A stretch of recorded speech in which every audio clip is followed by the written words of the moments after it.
O que é Eucaristia? O que aconteceria se você fizesse às pessoas a seguinte oferta? Quem pular em uma perna por 1 hora irá receber $100. Sem dúvida, haveria algumas pessoas que se inscreveriam para esse desafio. Se você aumentasse a recompensa para $1.000, certamente mais competidores iriam aparecer. E se você aumentasse a aposta para $100.000, então ficaria lotado. Agora, o que você acha que aconteceria se você oferecesse mais ainda do que 100 mil? E vamos dizer que as pessoas nem precisariam pular em uma perna para receber. O que aconteceria? Na Santa Missa, nos é oferecida a Sagrada Comunhão. E a Sagrada Comunhão vale mais do que muitos baldes cheios de ouro, porque o próprio Cristo está presente na Sagrada Comunhão, tornando acima de qualquer preço, infinitamente preciosa, e sem precisar pular em uma só perna. Portanto, se há um monte de lugares vazios nas igrejas nos dias de hoje, então, obviamente, é porque muitos católicos não têm nenhuma ideia do que a Sagrada Comunhão é na verdade. Eles não têm ideia do que estão perdendo. Então, o que é a Sagrada Comunhão? Na última ceia, Jesus tomou o pão e o vinho e falou as palavras: "Esse é o meu corpo, e este é o meu sangue." Ele não disse que isso era para ser entendido apenas simbolicamente, mas que aqui temos verdadeiramente o seu corpo e sangue. O Evangelho de João, capítulo 6, deixa isso muito claro. Agora, Jesus instruiu os apóstolos em fazer isso em memória dele. E é isso o que a igreja faz até hoje. Na Santa Missa, as oferendas de pão e vinho são transformados no altar. A Sagrada Eucaristia, como são chamadas as oferendas após a consagração, se parecem ainda com o pão e o vinho. Possuem o mesmo gosto, mas não são mais pão e vinho. Eles têm a aparência dessas coisas, mas através da consagração, eles se tornaram verdadeiramente o corpo e sangue de Cristo. As aparências, o que é chamado de espécie, permanecem as mesmas, mas o que é a substância é alterada. Devido a isso, a transformação que ocorre na missa é chamada de transubstanciação. E a presença de Jesus sob as espécies do pão e do vinho é chamada de presença real. Essa presença de Jesus é verdadeira e real, mas o seu modo difere da presença de outras coisas materiais. Se você dividir as coisas materiais, por exemplo, pão, na metade, então você tem uma metade na esquerda e a outra metade na direita. Mas se você quebrar a hóstia em 2 partes, você não dividiu Jesus, mas apenas a forma exterior. Porque Jesus, como dissemos antes, está verdadeiramente presente na Eucaristia, mas não da maneira como as coisas materiais agem. Ao contrário, ele está realmente e totalmente presente em cada parte, até nas menores partículas. E, portanto, ele pode também estar presente ao mesmo tempo em todo o mundo, em cada missa. A presença real que Cristo nos deixou nesse sacramento é um grande presente. Ele não precisava fazer isso, mas, em dar-se a nós sob a aparência de algo para comer e beber, ele nos mostra que ele é o único que verdadeiramente nos alimenta, fortalece a nossa alma e nos dá o crescimento.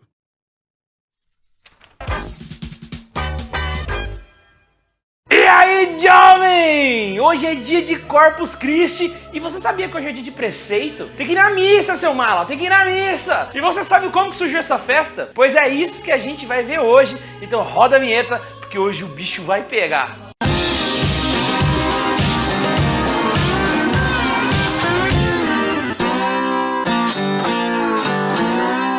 E bora pro vídeo, porque hoje a gente vai descobrir como surgiu essa festa maravilhosa. Pra gente entender bem como surgiu a festa de Corpus Christi, a gente tem que ir para uma cidadezinha na Bélgica chamada Liège. Nessa cidade foi fundada no ano de 1124 um movimento eucarístico na abadia de Cornignon. Esse movimento era um grupo de pessoas que se reuniam para fazer obras de caridade e adorarem o Santíssimo Sacramento. Esse era o principal objetivo. E o mais interessante, você já parou para pensar que às vezes você pensa que o seu movimento é importante? Ah, o meu movimento é o mais importante. Ah, o meu movimento ele é grande, ele tem no Brasil inteiro. Ah, eu sou do Segue-me. Ah, eu sou do Renascer. Ah, mas eu sou das borboletas de Jesus. E a gente tem milhões e milhões de movimentos que a gente jura ser super importante. Mas sabia que esse movimento da abadia de Cornignon foi responsável por algumas coisas que a gente tem hoje na Igreja Católica? Primeiro delas, já participou da missa e viu que na hora que o padre leva a hóstia, tem uma sinetinha que toca lá? Adivinha quem foi que inventou isso? Isso mesmo, movimento eucarístico da abadia de Cornignon. Agora, você já participou de uma adoração com o Santíssimo exposto? Quem será que inventou esse negócio de expor o Santíssimo? É isso mesmo, movimento eucarístico da abadia de Cornignon. Então toda vez que você achar que o seu movimento é o mais importante, lembra do movimento eucarístico da abadia de Cornignon e se recolha na sua insignificância, meu filho. Cerca de 60 anos depois da fundação do movimento eucarístico, nasceu na cidade de Liege uma mocinha chamada Juliana. Juliana ficou órfã com 5 anos de idade e junto com a irmã elas mudaram para um mosteiro, o mosteiro do Mont Cornignon, que fica na cidade de Liege. E lá ela cresceu, estudou, fez os estudos de tudo junto com as freiras e decidiu que ia virar freira também. Então Juliana se tornou uma monja agostiniana. Adivinha qual convento? Esse mesmo, do mosteiro de Mont Cornignon. E logo ela começou a participar de um movimento na igreja da cidade. Adivinha que movimento é esse? Exatamente, o movimento eucarístico da abadia de Cornignon. Certa vez, Juliana estava num momento de adoração ao Santíssimo. Ela tinha 16 anos de idade quando ela teve uma visão. E nessa visão, ela viu uma lua com uma mancha escura. E ela não entendeu muito bem o que essa visão queria dizer para ela. Ela foi participando de mais adorações com o passar do tempo e todas as vezes a imagem aparecia para ela, a lua com uma mancha negra. Até que um dia ela perguntou para Jesus por que ela estava vendo tais coisas. Foi aí que Jesus explicou para ela que aquela lua simbolizava toda a vida da igreja. E aquela mancha escura simbolizava a festa que faltava para a igreja. A festa em homenagem ao corpo de Cristo. Depois que ela teve essa revelação, ela guardou esse segredo por 20 anos, mano. Até que um dia ela resolveu contar para alguém, 2 grandes amigas dela, 2 freiras, a beata Eva e uma freira chamada Isabela. E as 3 juntas montaram uma aliança para adorar o Santíssimo Sacramento. E começaram a fazer as adorações só as 3, sem contar para mais ninguém. Como Juliana, Eva e Isabela eram boas católicas, elas não saíram espalhando essa devoção ao torto e à direita, porque Deus tinha falado no coração dela, então pronto. Não, ela não fez isso. Ela fez o que todo católico tem que fazer. Elas procuraram alguns teólogos para contar a visão que a Juliana teve e contar o que elas estavam fazendo juntas. Para aí elas terem um discernimento se aquilo era de Deus ou não era. O negócio é quais teólogos elas conversaram. O primeiro foi Dom Roberto Tourout, que era na época o bispo de Liege. O segundo foi um jovem diácono chamado Tiago Pantaleão de Troyes. Guarda esse nome que ele é importante. Depois que teve o aval, Juliana pediu para o bispo para incluir na festa da diocese, só da diocese, uma festa em homenagem ao corpo de Cristo, que ela chamou de Festa Corpus Domini. Nessa festa, que aconteceria depois do domingo da Santíssima Trindade, seria uma grande missa onde todos iriam celebrar o corpo de Cristo. O Dom Roberto não gostou muito da ideia, ficou meio ressabiado, não sabia se queria, se não queria, mas com o tempo ele cedeu e depois fez a festa em Liege. Vale lembrar, Dom Roberto não viu a festa porque ele morreu. Ele liberou, morreu e depois fizeram a festa. Entendeu a lógica da coisa? Foi aí que chegou o grande tchan da coisa. O Roberto tinha feito lá na diocese dele, algumas outras diocesezinhas tinham a festa, e aí o tempo foi passando, e Tiago, que era um diácono, foi passando o tempo, e ele se tornou uma pessoa mais ou menos importante na igreja. Sim, só um pouquinho. Ele se tornou Urbano IV, o 185º Papa da Igreja Católica. Chupa sociedade. E Urbano guardou no coração dele aquela mensagem que Juliana tinha falado, de uma festa para o corpo de Cristo. E aquilo ficava remoendo no coração dele dia e noite, e os tempos foram passando e ele não tomava nenhuma decisão. Foi então que perto da cidade onde ele estava, numa cidade chamada Bolena, um padre estava celebrando a missa e quando ele levantou a hóstia escorreu sangue. Mas escorreu sangue a ponto de sujar o corporal todinho que estava no altar. Isso parou a região e a galera ficou louca da cabeça.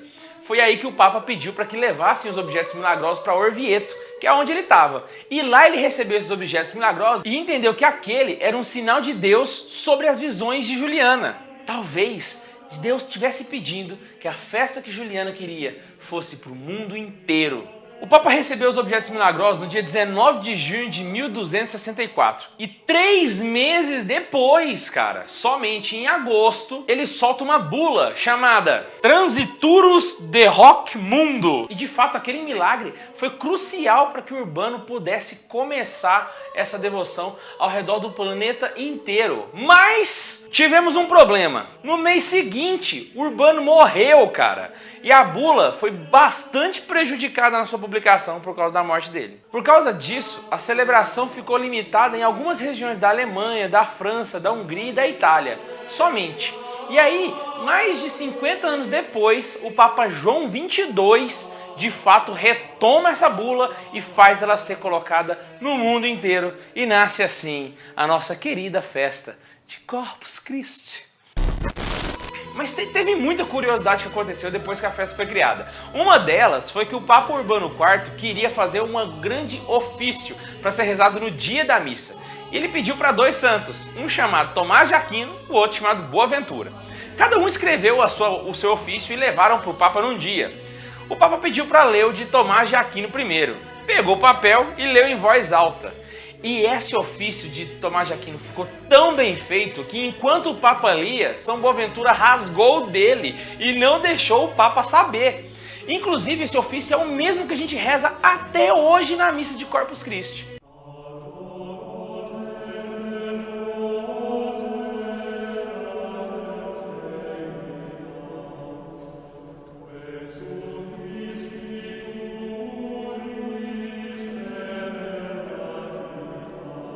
Outra coisa que quase ninguém sabe é que a procissão do Corpus Christi não está na bula original. Isso só foi incluído muitos anos depois. Outra coisa é que o Código de Direito Canônico obriga que quem é o responsável por organizar a procissão do Corpus Christi é o bispo diocesano. E nesse período ele não pode se ausentar da diocese, a não ser que seja por um motivo muito importante. E a tradição dos tapetes? Aonde que surgiu esse negócio? Isso é uma tradição portuguesa, mano. E chegou no Brasil com os colonizadores quando eles vieram pro Brasil e começaram a celebrar as liturgias aqui.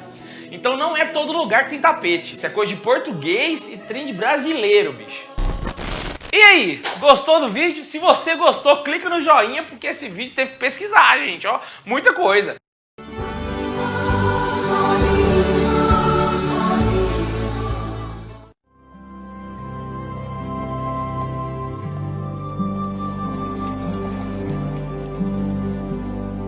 O Véu Removido é um curta-metragem que revela a união do céu e da terra na missa, como pode ser visto pelos santos e místicos, revelados pelas Escrituras, e no Catecismo da Igreja Católica.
so with the angels and all the saints, we declare your glory.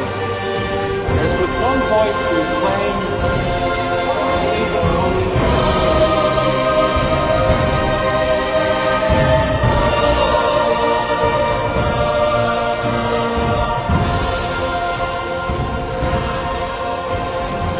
body and blood of our Lord Jesus Christ.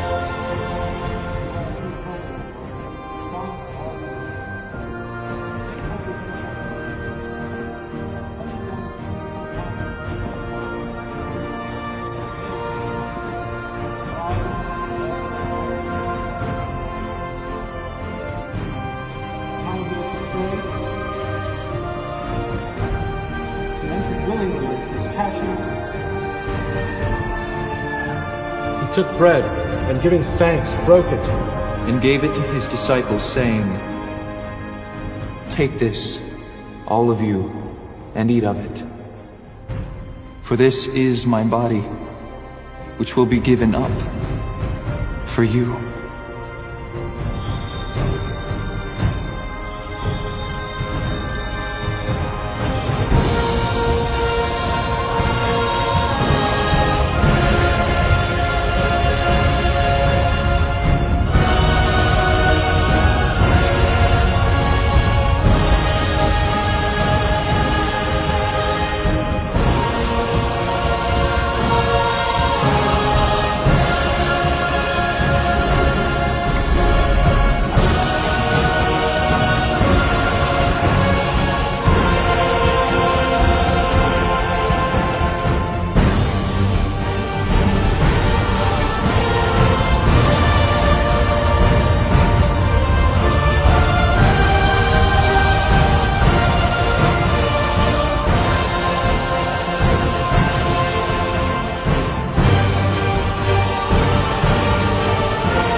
My God.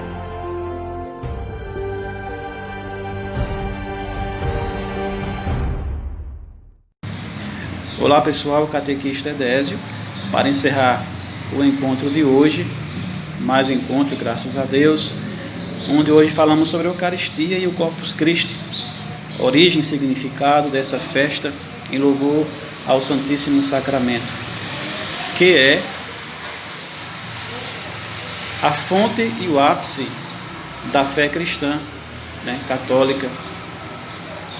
A Eucaristia costuma-se dizer que ela é a fonte dos demais sacramentos. É a fonte, onde jorra as graças. É a base da igreja. É o momento em que se une o céu à terra ao céu. Que maneira mais sensível de Jesus Cristo querer permanecer conosco até o fim dos tempos. Ele mesmo se fazer carne, ele mesmo se fazer alimento para ficar com a gente, com a sua igreja. É o que chama Padre Zezinho, em uma palestra que eu escutei dele, de transubstanciação. Claro, é um termo que não foi ele que criou, é um termo científico, que é quando uma coisa se transforma em outra coisa, digamos assim, uma transformação. E é isso que acontece. Nós não vemos, nós vemos ali o pão e o vinho, fisicamente falando, mas lá está, após o padre consagrar, o ministro ordenado consagrar, aqueles elementos, aquelas substâncias se transformam no corpo e sangue de Cristo. Que graça, que bênção que nós temos, além da palavra de Deus, como nossos irmãos protestantes têm, nós temos também a Eucaristia conosco. Temos Maria, temos os santos, temos uma riqueza, mas a Eucaristia é isso. A Eucaristia é a base da nossa vida, da nossa existência.